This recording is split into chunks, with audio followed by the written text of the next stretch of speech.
Mangrol police સ્ટેશનમાં શાંતિ સમિતિની મહત્વપૂર્ણ બેઠક યોજાઈ। હોળી અને રમઝાન પૂર્વ કાયદો વ્યવસ્થાને લઈને ચર્ચાઓ।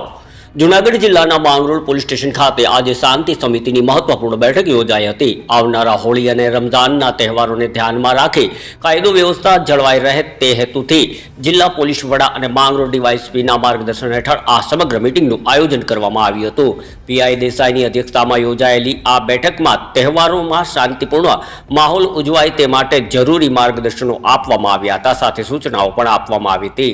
સાથે સાથે સ્થાનિક નાગરિકોના પ્રશ્નોને પણ સાંભળી સલાહો સૂચનો પણ આપવામાં આવ્યા હતા। બેઠકમાં મોટી સંખ્યામાં આગેવાનો અને સામાજિક કાર્યકરો હાજર રહ્યા હતા। પોલીસ તંત્ર દ્વારા તમામને શાંતિ અને સૌહાર્દ જાળવવા અપીલ કરવામાં આવી હતી। Bureau report Nitin Parmar, Junagadh Mangrol.